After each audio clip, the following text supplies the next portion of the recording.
Bismillahirrahmanirrahim. Assalamualaikum warahmatullahi wabarakatuh. Alhamdulillahi rabbil alamin. Wassalatu wassalamu ala asyrafil anbiya'i wal mursalin Sayyidina wa habibina Muhammadin wa ala alihi wa sahbihi ajma'in wa man ihtada bihadihi wa man ihtada bisunnatihi ila yaumiddin, amma ba'du. Tema kita pada pertemuan yang insyaallah penuh berkah ini berkaitan tentang wahyu. Wahyu itu bukan nama orang ya.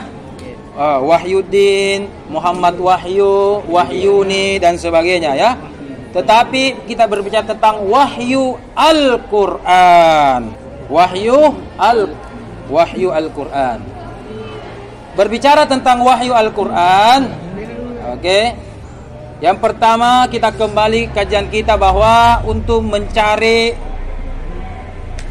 memahami, mempelajari sebuah kata atau sebuah istilah, kita harus kembali kepada makna bahasa atau etimologi, ya. Secara bahasa, wahyu itu artinya, wahyu itu artinya memberikan informasi secara sembunyi-sembunyi dan cepat. Saya ulang, memberikan informasi secara sembunyi-sembunyi dan cepat. Bahasa Arabnya itu al-i'lanul khafiyyu as-sari'u. Al-i'lam al-khafiyyu as-sari'u. Pemberitahuan yang khafi, yang sembunyi, as-sari'u yang cepat. Bahasa. Bahasa singkatnya, informasi yang sembunyi dan cepat itu bahasa singkatnya adalah bisikan. Bisikan ya. Jadi kalau ada lagu bisik-bisik tetangga, bisa kita ganti wahyu-wahyu tetangga. Iya, bisa bisikan setan, wahyu setan. Iya.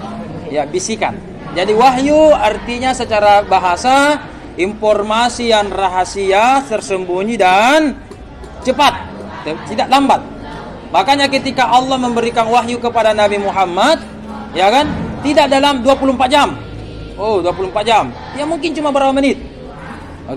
Dan namanya sembunyi, mungkin Jibril menginformasikan kepada Nabi Muhammad sebuah wahyu dan di hadapan Rasulullah banyak sahabat.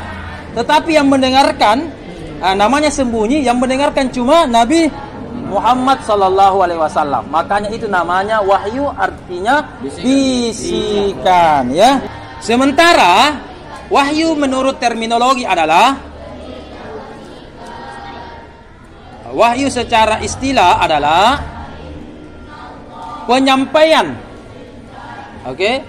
Penyampaian Allah Subhanahu wa taala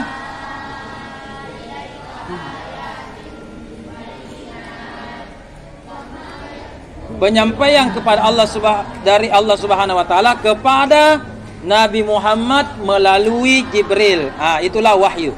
Jadi ada informasi dari Allah berikan kepada Nabi Muhammad melalui perantara Jibril, itulah yang dinamakan wahyu. Berarti pada mulanya secara terminologi wahyu itu subjeknya berasal dari Allah, objeknya itu kepada Nabi Muhammad, prosesnya atau perantaranya itu melalui Jibril. Jadi subjeknya Allah, objeknya Nabi Muhammad, prosesnya itu melalui Jibril.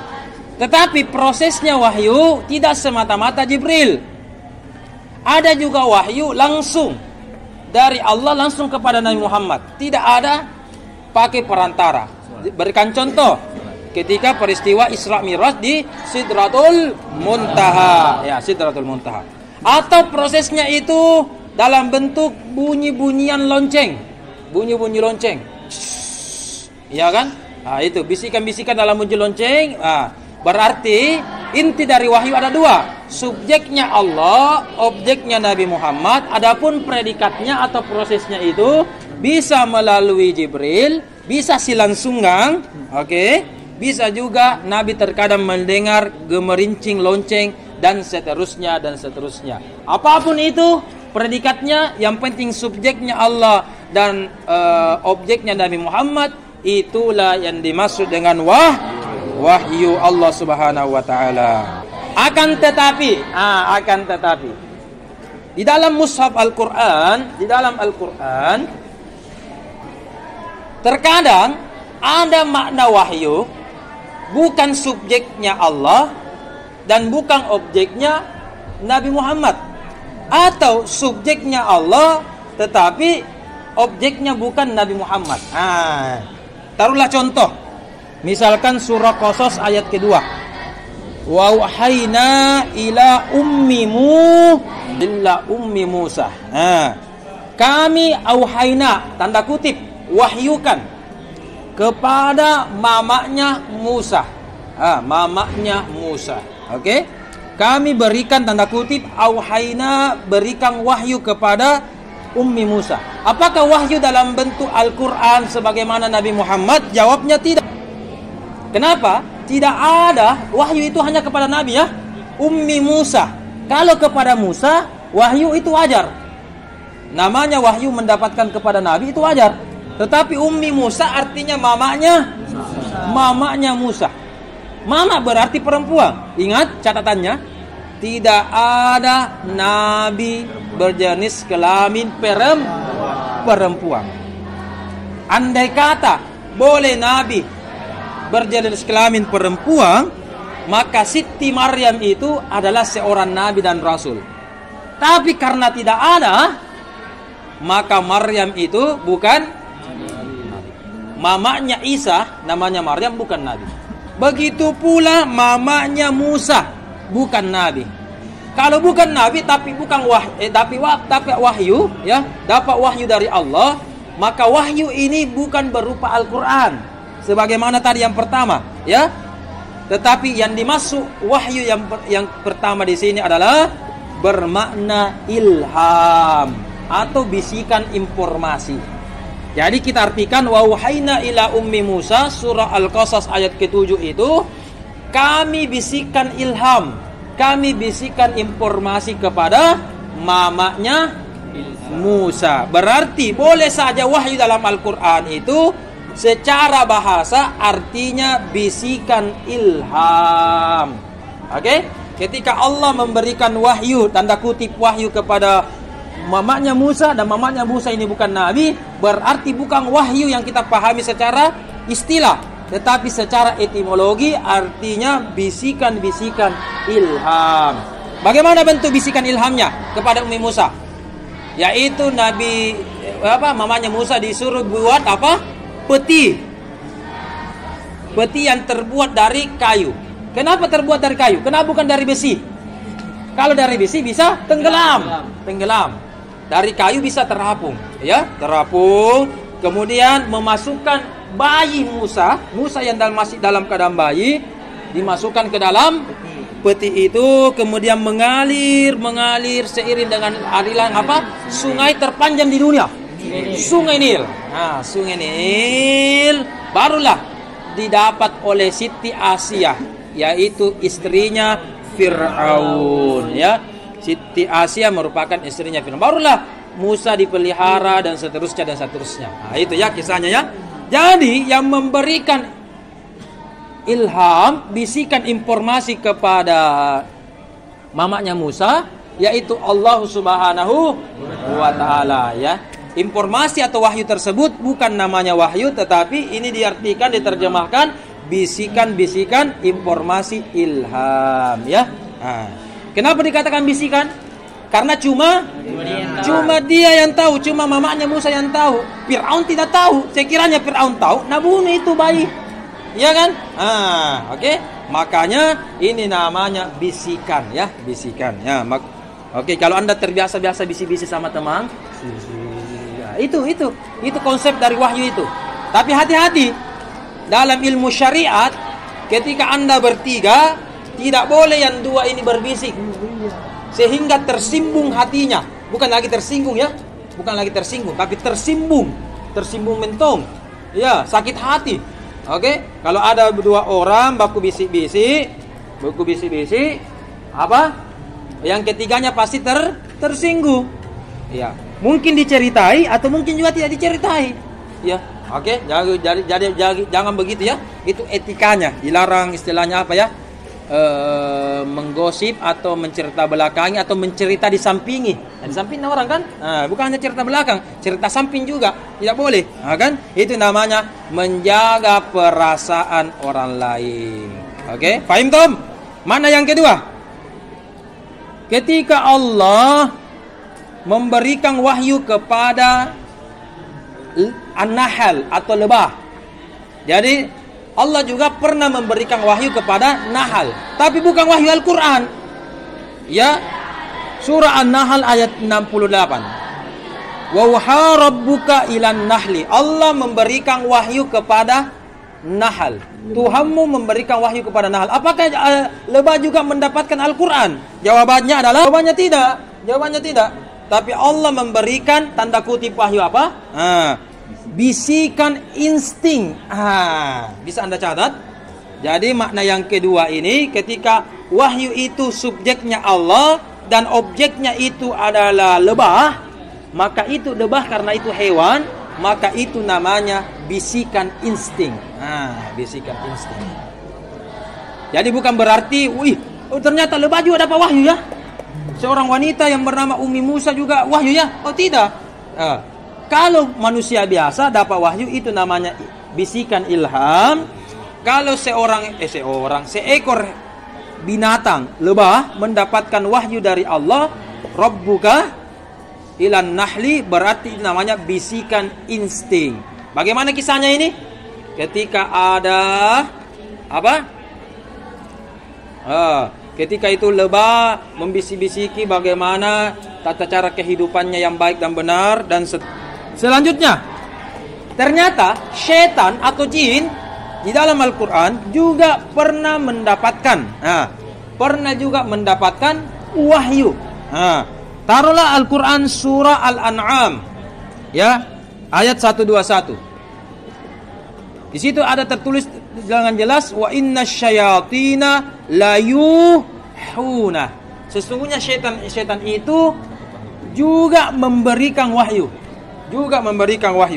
Jadi subjeknya ini setan, objeknya kepada orang-orang kafir, orang-orang munafik, orang-orang yang durhaka. Jadi ketika setan memberikan bisikan kepada orang-orang yang tidak mau mendengar, tidak mau mendengar itu, ya, tidak mau mendengar, orang-orang yang durhaka, orang-orang yang ahli maksiat, maka bisikan setan itu bukan namanya wahyu ilahi, tetapi itu namanya bisikan waswas. Bisikan godaan. Ya, ada yang mengatakan tadi mungkin bisikan setan. Betul. Ternyata dalam Al-Quran betul mengabadikan wa inna syayatina layuhuna, bahwa setan-setan itu bisa membisikan-bisikan.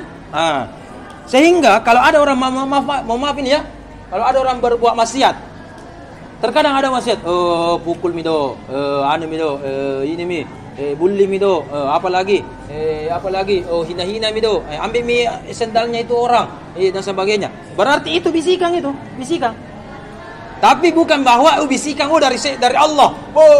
Saya sudah menjadi nabi, saya mendapatkan bisikan dari Jibril. Ya. Dan ada juga di situ, maaf, di daerah gua. Ya, sudah diklaim oleh MUI bahwa itu adalah aliran sesat. Ya, karena dia sedikit-sedikit dari Jibril, bahkan juga ada yang pernah mengaku sebagai Jibril. Namanya dulu Lia Eden, ya kan? Mengaku juga sebagai nabi, ya, ada di pangkep di sana, mengaku sebagai nabi. Katanya dia didatangi oleh malaikat Jibril, kemudian dia dilantik menjadi nabi. Jadi belum tentu begitu, ya. Kita cerita dulu sedikit, 2 menit.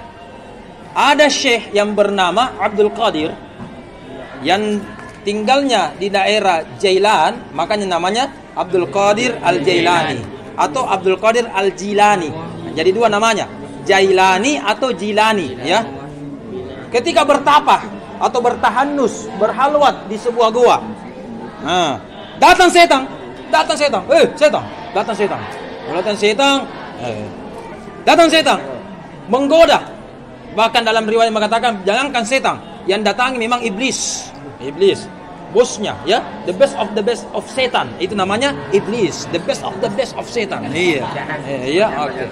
Itu bosnya memang iblis, itu namanya bosnya setan namanya iblis, ya. Oke. Kalau malaikat itu bosnya Jibril. Kalau manusia bosnya Nabi Muhammad, ya kan? Kalau jin, setan itu bosnya iya itu iblis. Datang kepada Abdul Qadir Jailani dengan sebuah sosok cahaya yang putih. Oke. Wahai Abdul Qadir, mulai sekarang tak usah lagi sholat.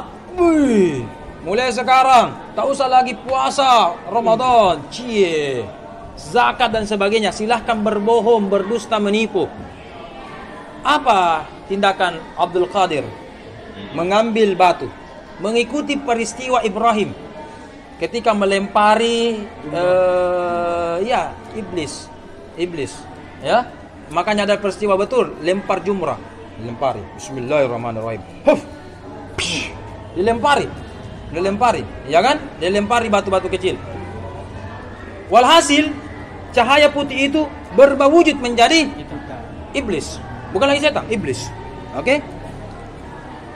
Wahai Qadir, wahai Syekh Abdul Qadir, kenapa kau bisa mengetahui bahwa saya ini adalah bukan Tuhanmu? Padahal saya sudah menyamar dalam bentuk cahaya. Ya kan? Saya sudah membisikkan kamu untuk apa? Tak usah mi sholat, tak usah mi bersikir, tak usah mi puasa. Lanjut. Apa kata Abdul Qadir? Oh tidak. Tuhan itu tanda kutip ya, tidak bisa menelan ludahnya sendiri. Apa maksudnya kalau istilah kita? Menelan ludah sendiri. Memerintahkan A, kemudian besok meralat lagi. Oh, kalau begitu tidak boleh di A, ya. Memerintahkan A, kemudian melarang A. Ini tidak maksudnya. Menyuruh kita sholat, aqimis sholat, kemudian melarang lagi kita sholat. Tidak boleh begitu, ya kan? Contoh. Dalam perkara minum ballo. Minum ballo. Ada di sini orang Jeneponto mungkin. Saya paling suka itu negara bedeng. Kota yang namanya Jeneponto, ya. Ya, itu saingannya Mekah Madinah itu, tidak ada gereja, ya. Iya, tidak ada gereja. Jadi kita bersyukur di Indonesia ada kota yang menyerupai Mekah dan Madinah. Tidak ada gerejanya, ya. Di Makassar itu banyak gereja, ya kan? Goa ada gereja, Takalar ada gereja. Iya, ya kan? Di Jawa, entahlah, kalau mungkin ada juga daerah lain di Indonesia tidak ada gereja. Parepare ada, ada gereja. Wah, banyak, ya, banyak gereja, banyak Cina dan sebagainya, ya. Mohon maaf ini, ya. Contoh di Jakarta, Masjid Istiqlal, masjid terbesar di Indonesia, itu berdekatan dengan dengan gereja itu, ya. Tapi kita juga harus toleransi, ya. Toleransi dalam beragama. Jadi Jeneponto itu, ya, kehebatannya itu, mohon maaf, ya, itu tidak ada gereja. Tetapi ada juga keterbatasannya karena mungkin subur pohon tala, ya, di situ. You understand tala? Buah tala, lontar apa namanya itu? Tala tonji. Lontar, ya. Ya, itu mi. Sehingga banyak orang yang minum BALLO. BALLO ballo, ya. Iya. Baik ballo kaci halal. Haram, ya, haram. Betul, haram. Ballo tekne yang halal. Ya. Ballo aling bagaimana? Aling itu dua hukumnya. Bisa halal, bisa haram. Kalau dicampur bakso airnya, contoh, itu halal. Tapi kalau ballo aling langsung cuka langsung Anda minum, itu haram. Kenapa? Itu merusak itu, ya. Karena langsung, udah sebegini. Beda kalau kecap langsung minum begini, lombok juga langsung makan, tidak apa-apa. Kalau ballo aling langsung makan, itu bisa merusak. Segala sesuatu yang merusak, makanya hukumnya haram. Iya, haram, ya. Ya. Tuhan tidak akan merubah apa yang sudah dipatokkan, halal, haram. Contoh, maaf, minum ballo atau whisky, anggur, khamar dengan berbagai vodka atau Anda bilang orang topi miring, topi roja atau apapun itu namanya, ya. Dan apapun namanya yang memabukkan, itu sudah dipatok dalam Al-Quran haram. Innamal khamru wal maisiru wal ansabu rijsun min amali syaitan. Oke. Berarti khamar itu hukumnya haram. Bagaimana kalau kita berada di tengah padang pasir, kita kehausan, dan satu-satunya minuman adalah cuma khamar, cuma balok kaci? Maka tidak. Maka balok tetap balok, haram tetap haram. Hukumnya minum balok ketika itu tetap haram. Tetapi apa kata Al-Quran? Fala junaha alaihi, fala isma alaihi. Apa artinya? Tidak dosa. Jadi begini. Ada haram dalam keadaan normal, dosa. Dosa berarti kalau tidak bertobat, neraka, dilaknat oleh Allah. Ada juga haram dalam keadaan darurat seperti ini. Faman yuturra ghaira bagin wala 'alin fala itsma. Al-Qur'an mengatakan fala halalah atau fala haroma. Tidak haram berarti halal. Tidak bisa berubah itu hukum. Hukum tidak bisa berubah. Tapi yang berubah adalah efek hukum. Jadi bisa Anda catat, ada namanya substansi hukum, ada namanya efek hukum. Substansi hukum itu tidak bisa berubah. Halal tetap halal, haram tetap haram. Makanya ketika Allah mengharamkan judi, maka judi pasti haram. Mengharamkan riba, riba seterusnya haram. Mengharamkan balok, haram terus, ya. Memerintahkan sholat 5 waktu tetap wajib, tidak berubah. Jadi substansi hukum itu tidak berubah. Yang bisa berubah namanya efek hukum atau dampak hukum.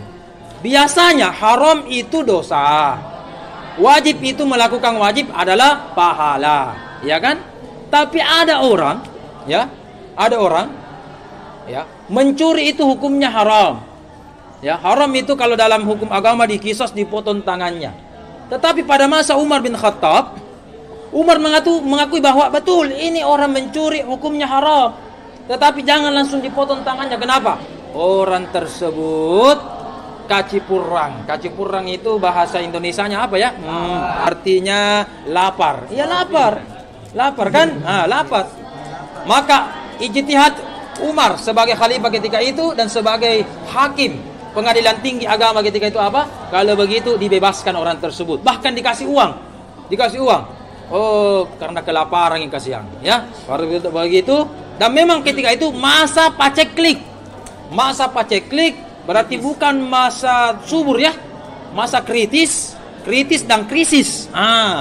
Maka ketika itu efeknya potong tangan, efeknya dosa. Maka kata Umar, kalau begitu bebaskan, bahkan kita harus memberikan dia subsidi, bantuan dan sebagainya. Makanya sampai sekarang ada namanya BLT, ya, bansos. Ya, itu terinspirasi dari Umar bin Khattab, ya, dan seterusnya. Itu ya. Oke. Begitu pula salat 5 waktu itu hukumnya wajib. Wajib berarti melakukan dapat pahala. Tetapi banyak orang yang salat tidak dapat pahala. Misalkan ria, ujub, tattalekang, mobil mau dibilang, ya kan, terpaksa karena disuruh sama pembina ustaznya atau apa dan sebagainya. Berarti betul harusnya Anda mendapatkan pahala, tetapi karena tidak ikhlas, tidak ditulis efeknya. Efeknya pahala itu, efeknya itu wajib adalah pahala tidak ditulis. Bahkan ditulis bisa dosa. Ya kan, karena paksa, ria, mobil, sum'ah dan sebagainya. Itu ya. Maka Abdul Qadir Jailani mengatakan kalau begitu Allah tidak mungkin membisikkan atau menyampaikan hal yang berbeda dengan sebelumnya. Kalau begitu saya sudah curiga Anda adalah setan. Makanya saya lempari Anda. Itu. Berarti setan juga hati-hati, ya, bisa membisikkan kita sesuatu, ya. Bisa membisikkan kita sesuatu. Hati-hati juga. Mau maaf ini, kalau Anda melihat tetangga Anda, keluarga Anda yang sudah meninggal, kemudian mendatangi Anda, misalkan, baik Anda lihat dalam keadaan hidup, bangun, ya, mata kepala Anda, atau dalam mimpi. Oh, natanya kan nenekku, disuruh kabin begini, gali-gali selongang, ada di situ jimat-jimat dan sebagainya, ya kan? Iya. Bagaimana kalau begitu? Hati-hati. Orang-orang yang sudah meninggal, oke. Kalau dia baik, ada namanya itu. Saya rasakan apa namanya ya? Ada nama tertentunya. Tapi kalau ternyata yang meninggal ini, mohon maaf ya, dia mungkin bukan ahli ibadah, maka mungkin saja itu ada setannya yang menyerupai dia. Jadi mukanya, suaranya, cara bicaranya persis dengan orang tersebut. Namanya Korin, ya. Namanya Korin, yang suka menyerupai apa dan sebagainya. Saya ketemu Kak Anu, nah ajar Kak begini. Jangan kira orang tersebut. Ternyata bisa saja setan dalam menyerupai mukanya orang tersebut, kemudian membisikkan. Inilah kata Al-Quran, wa inna syayatina la yuhuna. Setan juga bisa memberikan wahyu, tapi wahyu ini bukan arti terminologi tadi, tetapi wahyu artinya apa tadi? Bisikan-bisikan kejahatan, was-was, ya, was-was yang mengantarkan kita ke lembah kemaksiatan. Oke, berikutnya. Ada lagi yang dinamakan di dalam Al-Quran malaikat mendapatkan wahyu, ya.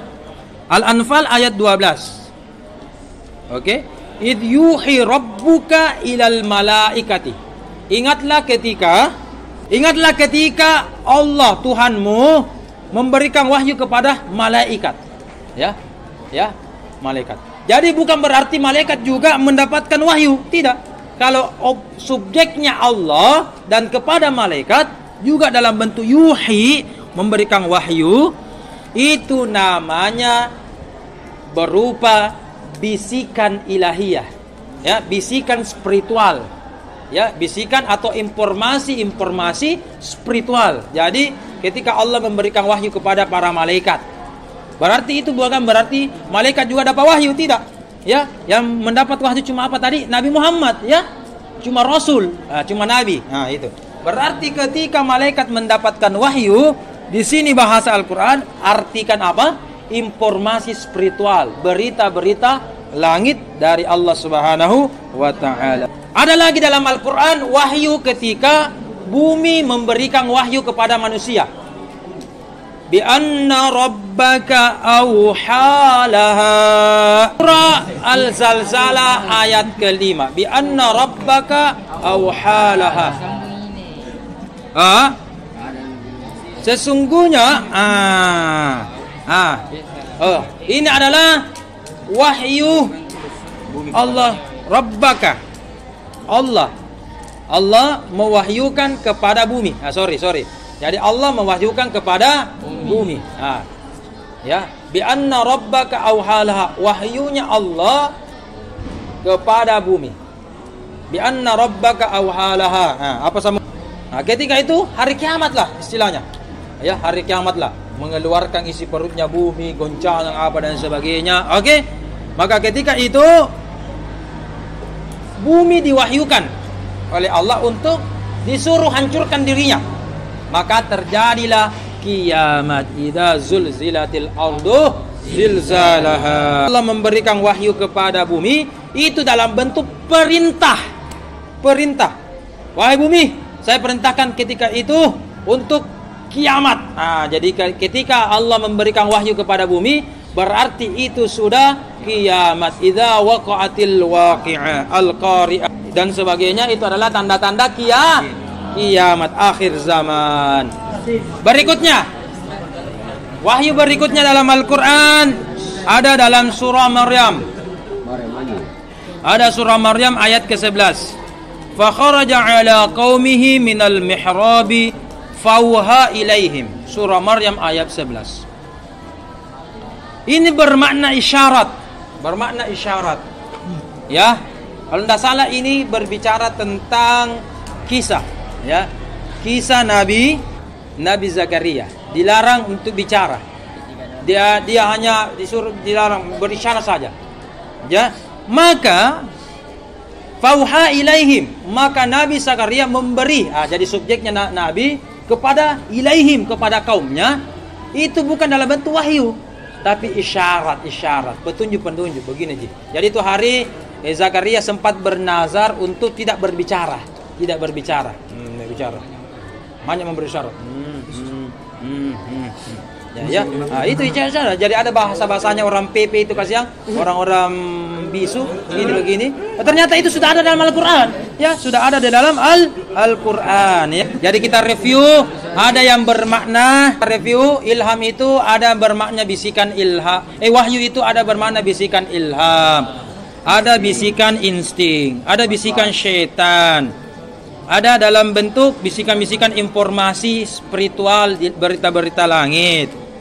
Ada lagi dalam bentuk perintah, bisikan Allah kepada bumi itu perintah. Ada juga dalam bentuk bisikan-bisikan atau langsung isyarat, bahkan ya isyarat. Itu semua merupakan macam-macam wahyu dari aspek etimologinya, dari bahasanya di dalam Al-Qur'anul Karim. Jadi ada wahyu dalam bentuk bisikan ilham, ada wahyu dalam bentuk bisikan insting, bisikan syaitan, ada wahyu dalam bentuk bisikan-bisikan berita di langit kepada para malaikat, ada dalam bentuk perintah, dalam bentuk isyarat. Itu semua makna-makna wahyu yang ada di dalam Al-Quran. Tetapi khusus kita sekarang, wahyu Al-Quran hanya berbicara tentang ini, yaitu kalamullah, mulai dari surah Al-Fatihah sampai An-Nas. Itu semua adalah maknanya wahyu ya, wahyu yang Allah berikan kepada Nabi Muhammad sallallahu alaihi wasallam. Dan mohon maaf ini, kalau di gereja atau di agama lain ya, wahyu itu beda. Yaitu titipan Allah kepada manusia dalam bentuk apa? Pemberian Allah kepada apa ini? Yesus, dalam bentuk Yesus ya. Nah, itu kalau dia di agama yang lain. Tapi kalau di manusia, ini tidak ya, beda ya. Dan seterusnya. Kalau begitu kita tutup dengan sama-sama mengucapkan hamdalah. Al-Fatihah. Bismillahirrahmanirrahim.